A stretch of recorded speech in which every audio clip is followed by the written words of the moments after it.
¿Alguna vez has estado en una situación donde te sentiste tan pequeña, tan invisible, que la gente pensaba que podía decirte cualquier cosa sin consecuencias?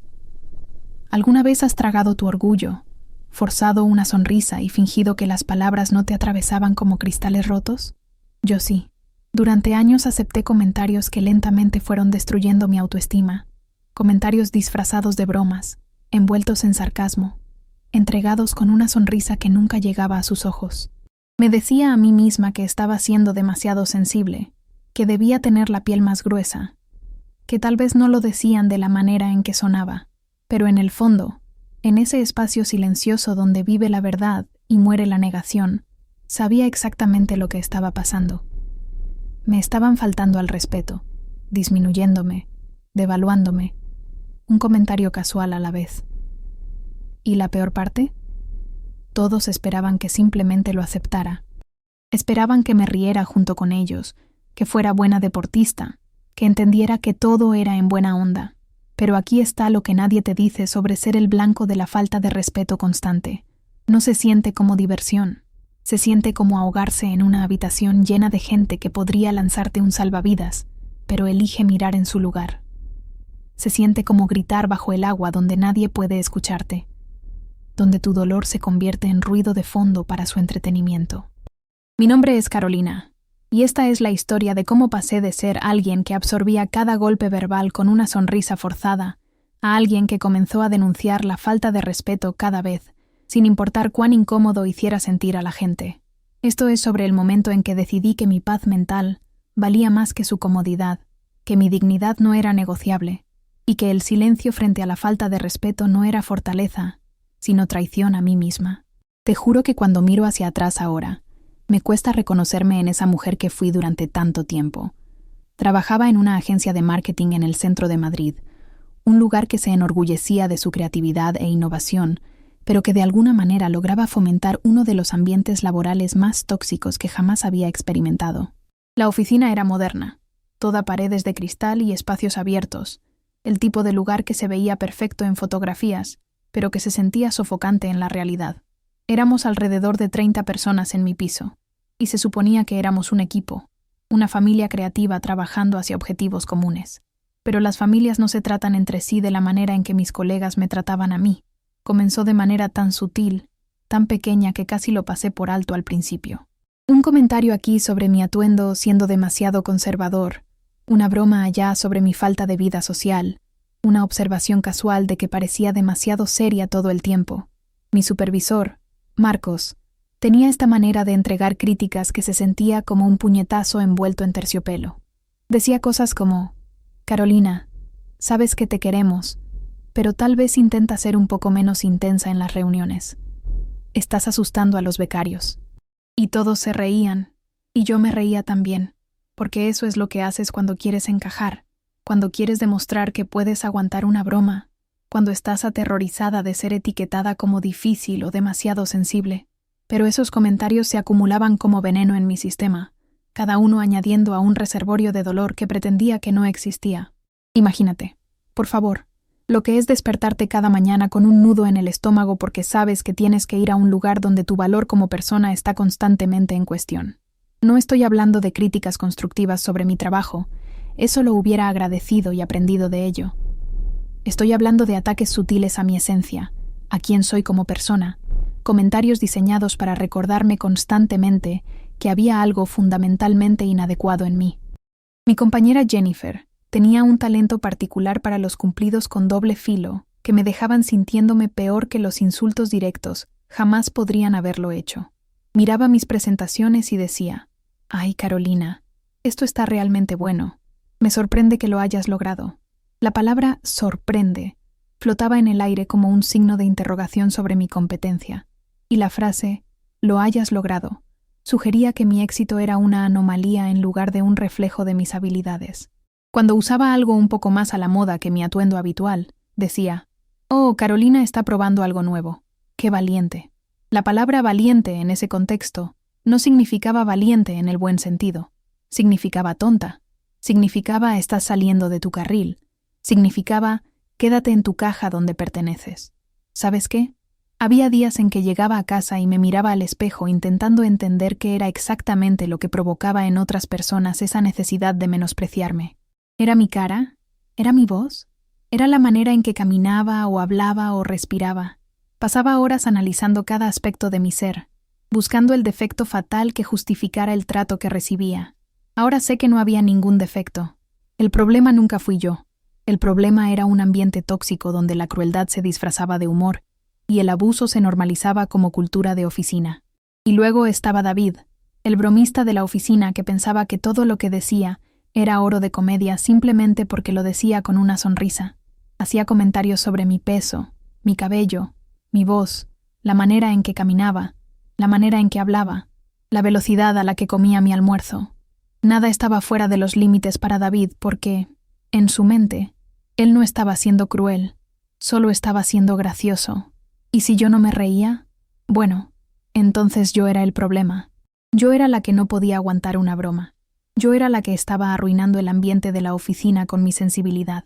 Durante meses, seguí el juego. Me reí de bromas hechas a mi costa. Asentí cuando la gente ofrecía consejos no solicitados sobre mi apariencia, mi personalidad, mis decisiones de vida. Me senté en reuniones donde mis ideas eran descartadas o atribuidas a otra persona, y no dije nada. Observé cómo el crédito por mi trabajo iba a otros, y me convencí a mí misma de que hablar empeoraría las cosas. Me dije que esto era solo cultura de oficina, que cada lugar de trabajo tenía sus dinámicas, que necesitaba desarrollar una piel más gruesa si quería sobrevivir en el mundo corporativo. Pero lo que realmente estaba haciendo era enseñando a la gente que mis límites no existían, que podían cruzar cualquier línea que quisieran sin consecuencias, que yo era un blanco seguro para su necesidad de sentirse superiores, y cuanto más toleraba, peor se ponía.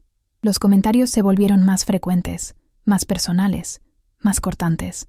Lo que comenzó como puñaladas ocasionales evolucionó en un flujo constante de microagresiones que me dejaban sintiéndome exhausta e inútil.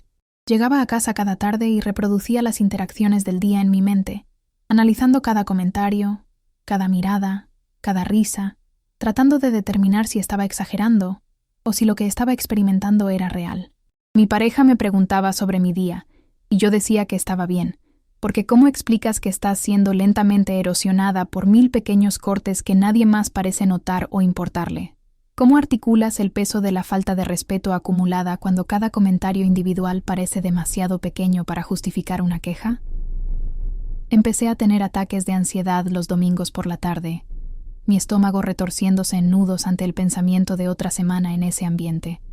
Dejé de dormir bien, mi mente acelerada con conversaciones que debería haber tenido, respuestas que debería haber dado, límites que debería haber establecido. Perdí peso, no porque lo estuviera intentando, sino porque el estrés había robado mi apetito. Dejé de ver amigos, dejé de perseguir pasatiempos, dejé de hacer cosas que me traían alegría porque no tenía energía, después de pasar todo el día gestionando la falta de respeto de otras personas. Y aún así, no dije nada. Usé mi silencio como armadura, creyendo que si podía aguantar un poco más, si podía demostrarme a mí misma un poco más, si podía ser un poco mejor en mi trabajo, entonces tal vez los comentarios pararían. Pero así no funciona la falta de respeto. La falta de respeto no para porque te vuelves mejor tolerándola, para cuando dejas claro que ya no será tolerada. Dios mío, cuánto me arrepiento de haber perdido tanto tiempo de mi vida intentando ser más pequeña, para que otros se sintieran más grandes. El punto de quiebre llegó un miércoles aleatorio por la tarde, durante una reunión de equipo, que debería haber sido rutinaria, pero que se convirtió en el catalizador de todo lo que siguió. Estábamos discutiendo una campaña que había pasado semanas desarrollando, un proyecto en el que había vertido mi creatividad y energía, algo de lo que estaba genuinamente orgullosa. Estaba presentando mis ideas al equipo cuando Marcos me interrumpió a mitad de frase para preguntarle a David qué pensaba sobre el concepto. No qué pensaba yo sobre mi propio concepto, sino qué pensaba David. Y David, sin perder el ritmo, sugirió una modificación que era esencialmente mi idea reformulada en palabras ligeramente diferentes, y a Marcos le encantó. Elogió a David por su perspicacia, su creatividad, su pensamiento innovador, y todos asintieron en acuerdo, ignorando completamente el hecho de que David acababa de repetir lo que yo había estado diciendo antes de ser interrumpida. Sentí algo romperse dentro de mí en ese momento, algo que había estado doblándose bajo presión durante demasiado tiempo. No era exactamente ira, aunque la ira era parte de ello. Era más como claridad, una comprensión súbita y absoluta de que había sido cómplice en mi propia disminución, que al aceptar la falta de respeto había estado dando permiso a la gente para faltarme al respeto, que mi silencio había sido interpretado como consentimiento. Miré alrededor de esa sala de conferencias, a caras que había intentado tan duro complacer, personas cuya aprobación había buscado a expensas de mi propia dignidad, y me di cuenta de que no respetaba a ninguno de ellos. Y más importante, ellos no me respetaban a mí, no porque no fuera digna de respeto, sino porque no lo había exigido. Y en ese momento de claridad cristalina, decidí que las cosas iban a cambiar, comenzando inmediatamente. Tomé un respiro, y por primera vez en mi vida profesional, hablé sin preocuparme por cómo sería recibido. «Marcos», dije, mi voz firme a pesar de la adrenalina inundando mi sistema. «David acaba de repetir el punto exacto que yo estaba haciendo antes de que me interrumpieras. Me gustaría terminar de presentar mi campaña antes de que la abramos para discusión». La sala quedó en silencio. No el silencio cómodo de personas escuchando, sino el silencio conmocionado de personas que no podían creer lo que acababan de escuchar. Marcos me miró con una expresión que no pude leer del todo, en algún lugar entre sorpresa e irritación. David se rió nerviosamente, tratando de hacerlo pasar como un malentendido. Las cejas de Jennifer se dispararon tan alto que casi desaparecieron en su línea del cabello. Pero no me eché atrás. No me disculpé por hablar. No intenté suavizar mis palabras con una sonrisa o una broma. Simplemente esperé a que Marcos respondiera, manteniendo su mirada con una confianza que no sabía que poseía. ¿Alguna vez te has defendido después de años de permanecer en silencio y has sentido el suelo moverse bajo tus pies? Eso es lo que se sintió en esa sala de conferencias, como si toda la base de mis relaciones profesionales estuviera siendo reorganizada en tiempo real. Marcos se aclaró la garganta y me hizo un gesto para que continuara, pero la dinámica había cambiado. Todos estaban prestando atención ahora, realmente prestando atención, no porque mis ideas hubieran repentinamente se vuelto más valiosas, sino porque había exigido ser escuchada. Terminé mi presentación sin más interrupciones, y cuando terminé, Marcos aprobó la campaña con modificaciones mínimas. Pero la victoria que sentí no tenía nada que ver con la aprobación, y todo que ver con el hecho de que finalmente había usado mi voz, no para ser agradable o complaciente, sino para afirmar mi presencia y mi valor. Después de que la reunión terminó y la gente regresó a sus escritorios, sentí una extraña mezcla de euforia y terror. Había cruzado una línea que nunca podría descruzar, establecido un precedente que ahora tendría que mantener, mostrado a la gente una versión de mí misma que no habían visto antes y que tal vez no les gustara. Parte de mí quería correr a la oficina de Marcos y disculparme, suavizar las cosas, asegurar a todos que todavía era la Carolina fácil de llevar que no hacía olas. Pero una parte más fuerte de mí, una parte que había estado enterrada bajo años de complacer a la gente y evitar conflictos, sabía que disculparme desharía todo lo que acababa de lograr. Así que me senté en mi escritorio y trabajé, y cuando mis manos temblaron ligeramente por la adrenalina, me recordé a mí misma que la incomodidad era el precio del cambio, y estaba dispuesta a pagarlo. ¿Sabes lo que es más difícil que soportar la falta de respeto? Es decidir que ya no la vas a soportar más, y luego tener que sostener esa decisión día tras día, conversación tras conversación, cuando cada fibra de tu ser entrenada para complacer a otros está gritándote que te disculpes, que retrocedas, que vuelvas a ser la versión de ti misma que era más fácil para todos los demás. El siguiente incidente ocurrió solo 2 días después, y esta vez involucró a Jennifer. Estábamos en la sala de descanso, varios de nosotros tomando café antes de las reuniones de la tarde, cuando Jennifer miró mi almuerzo y dijo: ¿Eso es todo lo que vas a comer? No me extraña que estés tan delgada. Realmente deberías comer más, Carolina. Estás empezando a verte enferma. Varios meses antes, me hubiera reído o hecho alguna broma autodespreciativa sobre mis hábitos alimenticios, pero había terminado con esa versión de mí misma. Me giré para enfrentar a Jennifer directamente y dije: Jennifer, mi cuerpo y mis hábitos alimenticios no son temas apropiados para conversación de oficina. Por favor, no vuelvas a hacer comentarios sobre ellos. Su sonrisa se congeló en su cara. Las otras personas en la sala de descanso de repente encontraron sus teléfonos muy interesantes. La risa de Jennifer fue forzada y defensiva. Ay, Dios mío. Solo estaba preocupada por ti. No hay necesidad de ser tan sensible. Y ahí estaba, la palabra que había temido durante tanto tiempo. Sensible. La etiqueta que se le pega a cualquiera que se niega a aceptar el maltrato con una sonrisa. Pero había aprendido algo importante en las últimas 48 horas. Ser llamada sensible por personas que no tienen sensibilidad no es un insulto, es una insignia de honor. Significa que todavía tienes la capacidad de sentir, de lastimarte, de reconocer cuando algo está mal. Ya sea que lo enmarques como preocupación o no, respondí con calma. Los comentarios sobre mi cuerpo no son bienvenidos. No estoy siendo sensible, estoy siendo clara sobre mis límites. Tomé mi café y dejé la sala de descanso, dejando a Jennifer explicar a los demás que ella solo estaba tratando de ser amable y que yo había reaccionado exageradamente por completo. Pero aquí está la cosa sobre defenderte a ti misma. No puedes controlar cómo la gente interpretará tus acciones y no puedes evitar que te pinten como la villana en su versión de los eventos. Lo que puedes controlar es si permites que su narrativa te arrastre de vuelta al silencio. Esa tarde, escuché a través del chisme de oficina que Jennifer estaba diciendo a la gente que había sido grosera con ella, que había estallado sin razón, que me estaba volviendo difícil de tratar. Unos meses antes, esto me hubiera devastado. Hubiera pasado horas preocupándome por mi reputación, preguntándome si la gente pensaba que era una problemática, considerando si debería disculparme solo para mantener la paz. Pero la persona en la que me estaba convirtiendo entendía que las personas que se benefician de tu silencio siempre caracterizarán tu voz como agresión. Te llamarán difícil cuando dejes de ser conveniente. Te acusarán de reaccionar exageradamente cuando comiences a reaccionar apropiadamente. Y su incomodidad con tus límites no es tu responsabilidad de gestionar. En serio, no puedo explicarte lo liberador que fue entender esta verdad fundamental. La tercera confrontación ocurrió la semana siguiente con David. Hizo uno de sus típicos chistes sobre mi apariencia, algo sobre mi estética de bibliotecaria, entregado con su sonrisa característica que sugería que pensaba que estaba siendo encantador en lugar de insultante.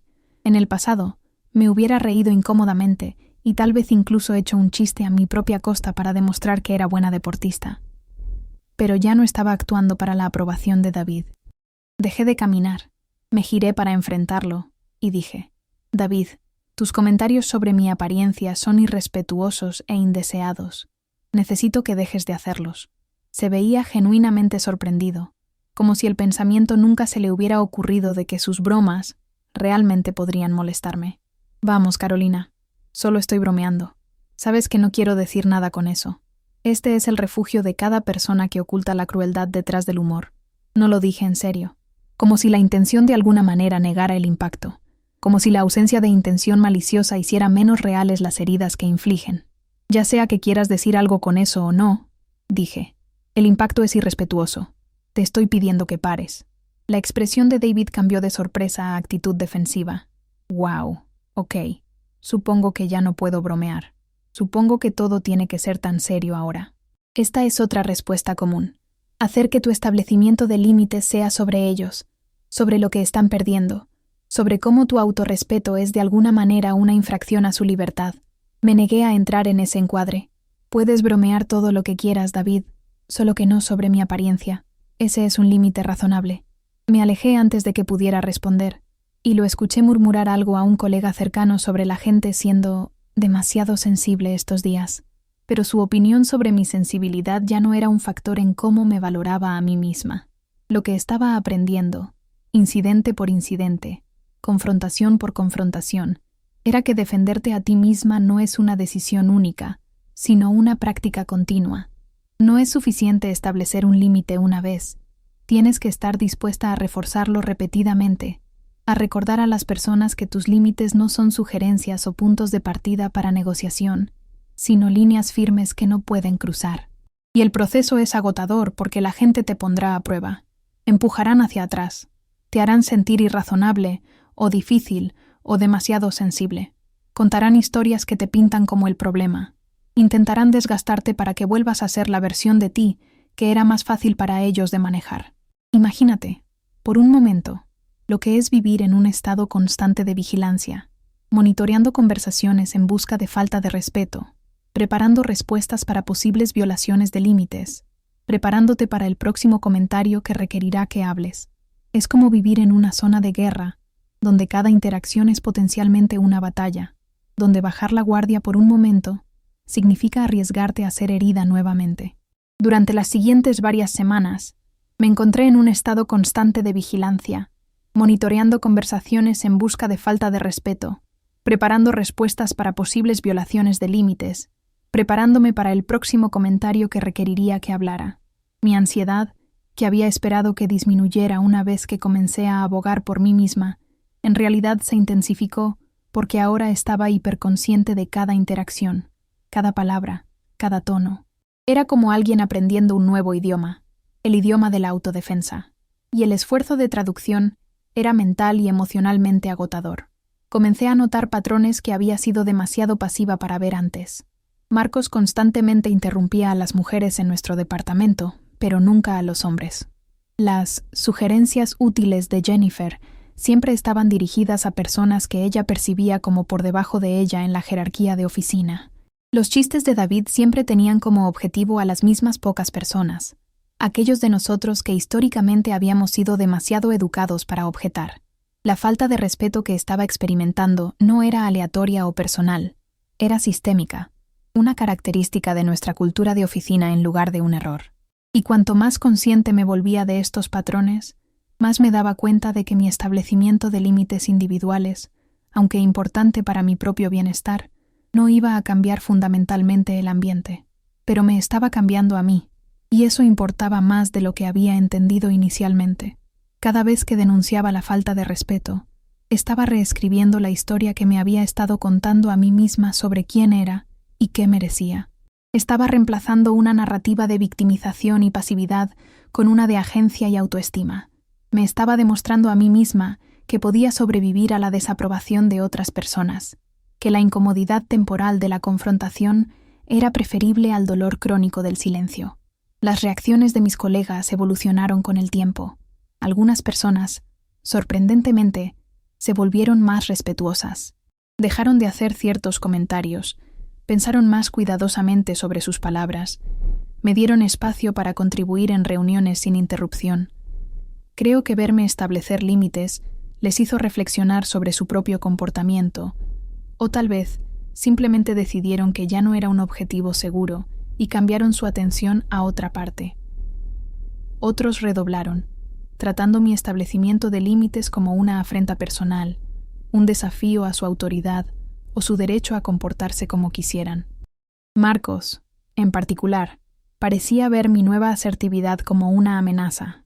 Comenzó a escudriñar mi trabajo más de cerca, cuestionando decisiones que anteriormente habría aprobado sin comentarios, haciendo sugerencias sutiles de que tal vez no era un buen ajuste cultural para el equipo. Su cambio de negligencia benigna a hostilidad activa fue casi fascinante de presenciar, porque reveló lo que había sospechado todo el tiempo. Él me había preferido cuando era silenciosa y complaciente, cuando absorbía sus comentarios sin protesta, cuando hacía su vida más fácil sacrificando mi propia comodidad. Ahora que le estaba requiriendo ser más reflexivo y respetuoso, me estaba encontrando inconveniente. Te juro que hay momentos en este viaje en los que te preguntas si estás perdiendo la razón, si tal vez realmente estás siendo demasiado sensible o demasiado exigente, si la soledad que viene con defender tus principios vale la pena el precio que estás pagando. La reacción más inesperada vino de algunos colegas que expresaron privadamente admiración por lo que estaba haciendo.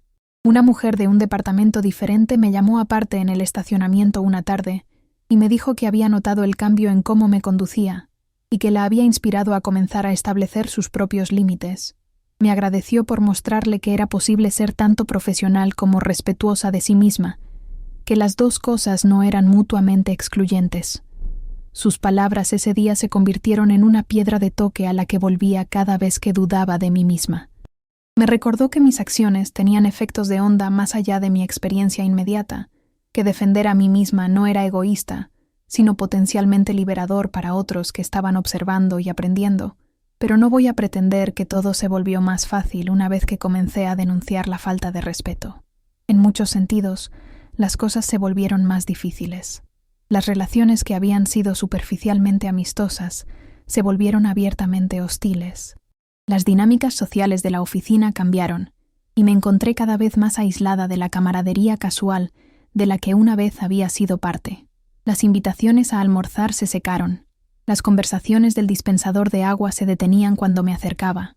Ya no era invitada a los eventos sociales después del trabajo o eventos sociales de fin de semana. El precio de mi autorrespeto, parecía, era mi aceptación social. Hubo momentos, particularmente durante los primeros meses de esta transformación, en que cuestioné si valía la pena. ¿Valía la pena tener razón si eso significaba estar sola? ¿Valía la pena proteger mi dignidad si eso significaba perder mi sentido de pertenencia? ¿Valía la pena defenderme si eso significaba tensión y conflicto constantes? En mis peores días, fantaseaba con volver a ser quien había sido, disculparme con todos a los que había ofendido, suavizar la interrupción que había causado, volver a mi papel como la Carolina agradable y fácil de llevar que nunca hacía olas.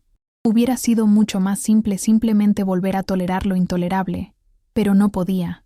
Una vez que ves claramente cómo has estado permitiendo que te traten, no puedes dejar de verlo. Una vez que pruebas la libertad de la autodefensa, no puedes volver a tragar tu verdad. Una vez que entiendes tu propio valor, no puedes pretender ser inútil solo para hacer que otras personas se sientan cómodas. El cambio era irreversible, e incluso en mis momentos de duda, sabía que preferiría estar sola y respetarme a mí misma que ser popular y traicionarme a mí misma. 6 meses después de mi viaje de denunciar la falta de respeto, cada vez que ocurría, algo inesperado sucedió. Marcos me llamó a su oficina para lo que asumí sería otra crítica velada o una conversación sobre mi problema de actitud. Me preparé mentalmente para la confrontación, ensayando en mi mente los límites que establecería si cruzaba ciertas líneas. Pero cuando me senté frente a su escritorio, me sorprendió. Dijo: «Carolina, he estado observando los cambios en cómo interactúas con el equipo, y seré honesto, al principio pensé que te estabas volviendo difícil de manejar». Me preparé para lo que vendría después, asumiendo que esto era el preludio de un plan de mejora de rendimiento o peor. Pero continuó: «Sin embargo, también he notado que la calidad de tu trabajo ha mejorado significativamente. Estás más segura en las reuniones, más decisiva en tus recomendaciones, más dispuesta a desafiar ideas que no tienen sentido. Estás contribuyendo a un nivel más alto de lo que estabas hace 6 meses». Me quedé ahí tratando de procesar lo que estaba diciendo, esperando el pero que socavaría el cumplido. En cambio, dijo: «Te estoy promoviendo a gerente de cuentas senior. Te lo has ganado». Estaba atónita. No porque no mereciera la promoción, para ese momento conocía mi valor, sino porque había asumido que mi negativa a tolerar la falta de respeto me costaría profesionalmente. Había creído la mentira de que ser querida era más importante que ser respetada, que llevarse bien para avanzar era el camino hacia el avance. Pero la inesperada promoción de Marcos reveló una verdad que no había comprendido completamente. La gente respeta la fuerza, incluso cuando esa fuerza los hace sentir incómodos. Al negarme a aceptar la falta de respeto, paradójicamente había ganado más respeto de lo que jamás había tenido cuando estaba tratando de ser la colega favorita de todos. ¿Te imaginas la ironía de todo esto? Durante años creí que ser sumisa y complaciente era lo que me haría avanzar en mi carrera, que aguantar insultos con una sonrisa era el precio que tenía que pagar por el éxito profesional. Resulta que estaba completamente equivocada. La promoción cambió algunas dinámicas en la oficina. Como gerente de cuentas senior, tenía más autoridad, lo que significaba que podía influir en la cultura de maneras que no podía antes. Dejé claro en mi primera reunión con mi nuevo equipo que el comportamiento irrespetuoso no sería tolerado en ninguna forma. Sin bromas a costa de nadie, sin comentarios no solicitados sobre la apariencia, sin interrumpir o desestimar las contribuciones de las personas. Algunos miembros del equipo se resistieron a estas expectativas inicialmente, acostumbrados a un ambiente más casual, donde ciertos comportamientos se consideraban normales. Pero hice cumplir los estándares consistentemente, denunciando violaciones inmediata y directamente, y gradualmente, la cultura de mi equipo comenzó a cambiar. La gente se volvió más reflexiva en sus interacciones, más consciente de cómo sus palabras afectaban a otros, más dispuesta a desafiar el comportamiento irrespetuoso cuando lo presenciaban. ¿Sabes lo que se siente crear un espacio donde las personas pueden ser ellas mismas, sin miedo al ridículo o la disminución? Es uno de los aspectos más gratificantes del liderazgo que he descubierto, esta capacidad de proteger a otros de lo que yo había soportado, de modelar límites y autorrespeto de maneras que dan permiso a otros para hacer lo mismo. Comencé a notar que los miembros de mi equipo estaban más comprometidos, más creativos, más dispuestos a tomar riesgos y compartir ideas porque no estaban gastando energía protegiéndose de la crueldad casual o gestionando la falta de respeto de otras personas. Cuando eliminas la toxicidad de un ambiente, creas espacio para que las personas prosperen en lugar de simplemente sobrevivir. Pero mi promoción y los cambios positivos en mi equipo inmediato no eliminaron todos los desafíos. Jennifer se volvió cada vez más hostil, ya no molestándose en ocultar su rencor detrás de preocupación falsa. Hacía comentarios en reuniones sobre cómo algunas personas eran demasiado rígidas o incapaces de aguantar una broma, claramente dirigidos a mí incluso cuando no usaba mi nombre. David dejó de hablarme por completo, tratándome con fría indiferencia cuando nuestros caminos se cruzaban. Otros colegas que habían sido observadores neutrales durante mis confrontaciones anteriores ahora parecían tener opiniones sobre si había ido demasiado lejos o cambiado para peor. La narrativa que circulaba a través del chisme de oficina era que el éxito me había hecho arrogante, que había olvidado de dónde venía, que pensaba que era mejor que todos los demás ahora. Nada de esto era verdad, pero la verdad es a menudo menos convincente que el drama. Aprendí durante este periodo que defenderte a ti misma significa aceptar que algunas personas caracterizarán tu fuerza como arrogancia, tus límites como hostilidad, tu autorrespeto como superioridad. Contarán historias sobre ti que tienen poco parecido con la realidad porque necesitan justificar su propia incomodidad con el cambio que representas. Y no hay nada que puedas hacer para controlar su narrativa excepto continuar viviendo tu verdad y confiar en que las personas que importan te verán claramente. Un día particularmente difícil, unos 8 meses después de este viaje, me encontré en el baño del trabajo llorando de frustración y agotamiento. Una colega de un departamento diferente entró, me escuchó, y en lugar de irse, se sentó en el suelo al lado del cubículo en el que estaba y esperó en silencio hasta que salí. Su nombre era Ángela, y aunque habíamos hablado ocasionalmente, no éramos cercanas, pero en ese momento me ofreció algo que necesitaba desesperadamente: testigo y validación.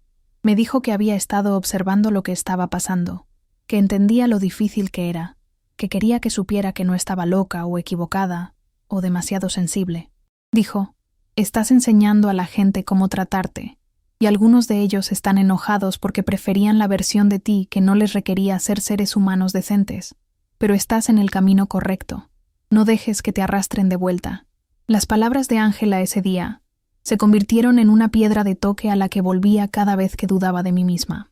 Me recordó que cambiar cómo te presentas en el mundo siempre molestará a las personas que se beneficiaron de tu forma anterior de ser, que la resistencia a tu crecimiento no es evidencia de que estás equivocada, sino evidencia de que estás amenazando un sistema que dependía de tu silencio. Comencé a construir relaciones con personas como Ángela, colegas que valoraban la autenticidad y el respeto mutuo, que entendían que los límites no eran barreras, sino fundamentos necesarios para la conexión genuina. Estas relaciones eran diferentes de las amistades superficiales que había mantenido antes. Estaban basadas en honestidad, en lugar de agradabilidad, en apoyo mutuo, en lugar de conveniencia social. Tenía menos amigos en la oficina de los que había tenido antes, pero las amistades que tenía eran más profundas, más significativas, más sustentables. Una de las realizaciones más profundas que tuve durante todo este proceso fue entender la diferencia entre ser amable y ser bondadosa. Había pasado años siendo amable, agradable, complaciente, nunca causando problemas, siempre suavizando tensiones, sacrificando mi propia comodidad para hacer que otros se sintieran cómodos. Pero la amabilidad, descubrí, es a menudo solo evitación de conflictos disfrazada de virtud. La bondad, por otro lado, a veces requiere conversaciones difíciles y confrontaciones incómodas. La verdadera bondad significa preocuparse lo suficiente por las personas, incluida tú misma, para ser honesta incluso cuando la honestidad es difícil. Al denunciar la falta de respeto, estaba siendo bondadosa conmigo misma y, paradójicamente, con las personas cuyo comportamiento estaba desafiando. Les estaba dando la oportunidad de crecer, de ver sus puntos ciegos, de convertirse en mejores versiones de sí mismos. No todos aprovecharon esa oportunidad, pero algunos sí lo hicieron, y esas relaciones se profundizaron de maneras que la amabilidad superficial nunca podría haber logrado. A medida que me acercaba al aniversario de 1 año de ese primer momento en la sala de conferencias cuando decidí dejar de aceptar la falta de respeto, me encontré reflexionando sobre todo lo que había cambiado. Era más fuerte, más confiada, más segura de mi valor. Tenía mejores relaciones profesionales basadas en respeto mutuo en lugar de conveniencia. Dormía mejor, comía mejor, me sentía mejor en mi propia piel. La ansiedad que me había plagado durante años había disminuido significativamente, porque ya no estaba cargando el peso de verdades no dichas y límites no expresados. Pero el cambio más importante fue interno. Había recuperado mi voz, y con ella, mi sentido de identidad. Ya no estaba actuando una versión de mí misma diseñada para complacer a otros o evitar conflictos. Simplemente estaba siendo yo misma, plena y sin disculpas, y permitiendo que otros hicieran con eso lo que quisieran. La libertad en esa autenticidad valía cada conversación incómoda, cada amistad perdida, cada momento de duda. Había aprendido que enseñas a la gente cómo tratarte no solo a través de lo que dices, sino a través de lo que toleras, y ya no estaba dispuesta a tolerar la falta de respeto en ninguna forma. Por supuesto, el viaje no terminó ahí. Establecer límites y denunciar la falta de respeto no es un destino, sino una práctica continua, algo que tienes que elegir una y otra vez en diferentes contextos y con diferentes personas. Incluso ahora, a veces me encuentro en situaciones donde alguien dice algo irrespetuoso, y siento ese viejo tirón familiar de dejarlo pasar, de evitar la confrontación, de priorizar su comodidad sobre la mía. La diferencia es que ahora reconozco ese tirón por lo que es, una respuesta entrenada, un mecanismo de supervivencia de un tiempo en que no creía que tenía derecho a exigir algo mejor. Y hago una pausa, tomo un respiro, y elijo diferente. Elijo hablar, declarar mi límite claramente, confiar en que puedo manejar cualquier reacción que mi honestidad provoque.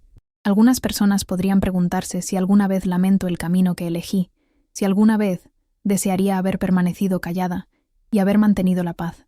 La respuesta es no, nunca, ni por un momento, porque ahora sé lo que no sabía antes. La paz construida sobre tu propio silencio no es paz en absoluto, es solo sufrimiento retrasado.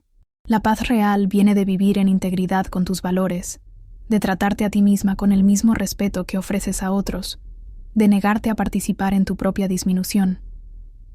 Y ese tipo de paz, la paz que viene del autorrespeto y la vida auténtica, vale la pena luchar por ella. Mirando hacia atrás ahora, puedo ver cómo la persona que era hace 1 año y la persona que soy hoy están conectadas pero son fundamentalmente diferentes. La vieja Carolina creía que ser complaciente era una virtud, que absorber la falta de respeto de otras personas era una señal de fuerza, que hablar le costaría más que permanecer en silencio. Estaba equivocada sobre todo eso. La nueva Carolina entiende que la complacencia sin límites es solo autoabandono, que tolerar la falta de respeto no es fuerza, sino autodaño, que hablar tiene costos pero el silencio cuesta más. Desearía poder volver y decirle a la vieja Carolina lo que sé ahora, pero así no funciona el crecimiento. Aprendemos a través de la experiencia, a través de cometer errores, a través de pagar precios y descubrir qué estamos dispuestos a sacrificar y qué no. Mi viaje de tolerar la falta de respeto a denunciarla cada vez me ha enseñado lecciones que nunca podría haber aprendido de ninguna otra manera. Me enseñó que la mayoría de las personas te tratarán exactamente tan mal como les permitas, no porque sean malvadas, sino porque los humanos naturalmente conservan energía y respeto, dándolo solo donde se requiere. Me enseñó que la incomodidad no es una señal de que estás haciendo algo mal. A veces es evidencia de que estás haciendo algo correcto, algo que amenaza un status quo injusto. Me enseñó que perder relaciones construidas sobre tu silencio no es perder nada valioso, porque esas relaciones nunca fueron realmente sobre ti de todos modos. Eran sobre la ficción conveniente de ti que otros preferían. Me enseñó que las personas que realmente se preocupan por ti se ajustarán cuando establezcas límites, escucharán cuando expreses incomodidad, Crecerán junto a ti, en lugar de castigarte por crecer. Más importante, me enseñó que el autorrespeto no es algo con lo que naces, sino algo que practicas. Un músculo que fortaleces a través del uso repetido. Una habilidad que desarrollas a través de prueba y error, y un sinnúmero de pequeños actos de coraje. Cada vez que denuncias la falta de respeto, estás haciendo una repetición en tu entrenamiento de autorrespeto, construyendo fuerza que hace que la próxima confrontación sea un poco más fácil, el próximo límite un poco más claro, el próximo momento de defensa un poco más natural. Y aquí hay algo que quiero que entiendas. Si estás en una situación similar a la que experimenté, no estás siendo demasiado sensible, no estás reaccionando exageradamente, no eres difícil o dramática o irrazonable. Si algo se siente irrespetuoso para ti, probablemente lo es, y tienes todo el derecho de nombrarlo y abordarlo. Las personas que se benefician de tu tolerancia a la falta de respeto siempre te dirán que estás haciendo un gran escándalo de nada, que necesitas relajarte, que te estás tomando las cosas demasiado personalmente. Pero tus sentimientos son puntos de datos válidos, señales de tu brújula interna diciéndote que algo está mal. Confía en ellos, confía en ti misma. Mereces trabajar en un ambiente donde se te trate con dignidad. Mereces relaciones construidas sobre respeto mutuo, en lugar de dinámicas de poder desiguales. Mereces decir tu verdad, sin miedo a represalias. Y si las personas a tu alrededor no pueden proporcionar eso, entonces el ambiente necesita cambiar, o tú necesitas encontrar un ambiente diferente. No voy a decirte que defenderte es fácil, o que todos responderán positivamente cuando comiences a establecer límites. Algunas personas empujarán hacia atrás duramente, algunas te pintarán como la villana, algunas intentarán manipularte de vuelta al silencio, sugiriendo que tu establecimiento de límites los está lastimando o interrumpiendo la paz. Y sí, habrá momentos en que te cuestiones a ti misma, cuando te preguntes si estás siendo demasiado rígida o demasiado exigente, cuando la soledad de estar sola en tu verdad se siente abrumadora. Pero te prometo esto, la incomodidad temporal de la confrontación es mucho menos dañina que el dolor crónico del silencio. Las relaciones que pierdes al establecer límites son relaciones que te estaban costando tu autorrespeto. Las personas que dejan tu vida cuando comienzas a defenderte son personas que te preferían disminuida. Y aunque hay dolor en esas pérdidas, también hay liberación.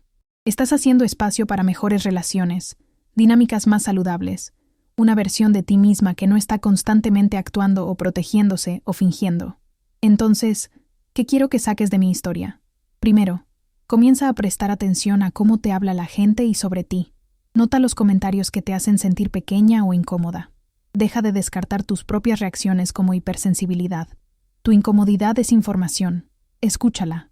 Segundo, practica denunciar la falta de respeto en situaciones de bajo riesgo, para que construyas confianza para las confrontaciones de mayor riesgo.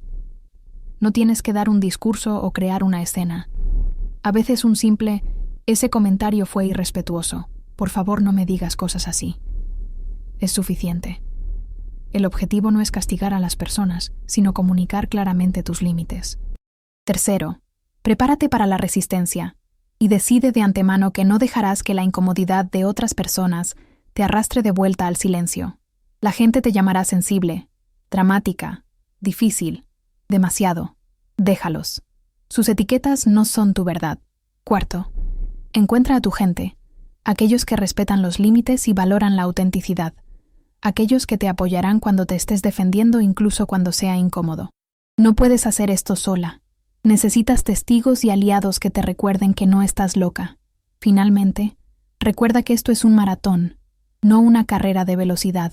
No vas a transformar tu vida o tu ambiente de la noche a la mañana. Habrá retrocesos y momentos en que vuelvas a caer en viejos patrones. Sé paciente contigo misma. Celebra pequeñas victorias. Sigue eligiendo el autorrespeto incluso cuando sea difícil. Cada vez que denuncias la falta de respeto, estás enviando un mensaje a ti misma y a otros de que importas, que tu dignidad no es negociable, que eres digna de respeto. Y cuanto más envíes ese mensaje, más lo creerás, y cuanto más lo creas, más se vuelve verdad en cada área de tu vida. ¿Te ha pasado algo similar? ¿Has luchado con denunciar la falta de respeto porque tenías miedo de las consecuencias? Quiero escuchar tu historia. Comenta abajo y comparte tu experiencia.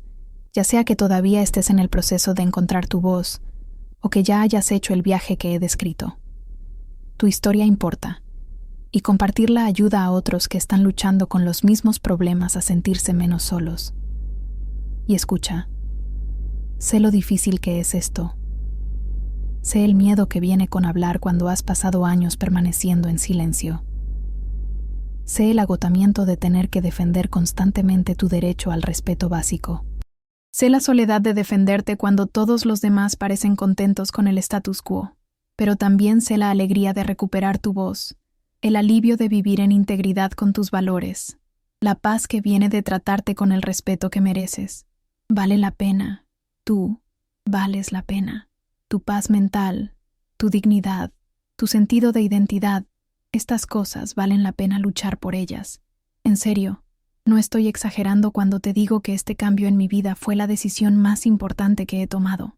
No fue fácil, no fue rápido, y definitivamente no fue cómodo, pero fue absolutamente necesario, porque vivir con falta de respeto constante es como vivir con una herida que nunca sana, que se infecta más cada día, que te duele con cada movimiento.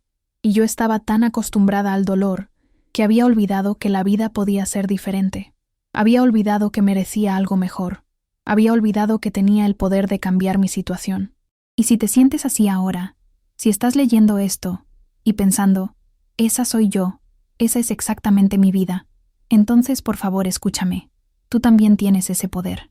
Tú también mereces algo mejor. Tú también puedes cambiar tu situación. No será fácil, pero será posible. Y cada paso que tomes hacia el autorrespeto, cada límite que establezcas, cada vez que denuncies la falta de respeto, estarás construyendo una vida más auténtica, más digna, más tuya. Si esta historia resonó contigo, si te hizo pensar sobre tus propias experiencias, si te dio el coraje para establecer un límite que has tenido miedo de establecer, por favor deja un me gusta en este video. Tu participación ayuda a que este contenido llegue a otras personas que necesitan escuchar este mensaje, que están luchando en silencio y necesitan saber que no están solas. Y si quieres más historias como esta, experiencias reales de personas reales viviendo situaciones difíciles y encontrando su camino al otro lado, por favor suscríbete a Mi Verdad Revelada. Haz clic en ese botón de suscripción y activa la campanita de notificaciones para que nunca te pierdas un video. Este canal existe para compartir historias auténticas de crecimiento, resiliencia y transformación, para crear una comunidad de personas que entienden que la vida es desordenada y difícil, pero también hermosa y llena de posibilidades cuando tenemos el coraje de vivirla honestamente. Gracias por escuchar mi historia. Gracias por estar aquí, por preocuparte lo suficiente como para ver hasta el final. Sea lo que sea por lo que estés pasando ahora mismo, sea cual sea el límite que estés contemplando establecer, sea cual sea la falta de respeto que estés considerando denunciar, quiero que sepas que no estás sola. Hay miles de nosotros que hemos caminado este camino, que entendemos lo que cuesta y lo que da, que te estamos animando incluso si nunca nos conoceremos. Mereces respeto, mereces dignidad. Mereces vivir y trabajar en ambientes donde tu humanidad sea honrada. Y si las personas a tu alrededor no pueden proporcionar eso, entonces tienes todo el derecho de exigirlo o alejarte. Tu voz importa, tus límites importan, tú importas. Nunca dejes que nadie te convenza de lo contrario. Cuídate, sé amable contigo misma y recuerda que defenderte no es egoísta, es necesario. Es un acto de amor propio, de dignidad, de coraje.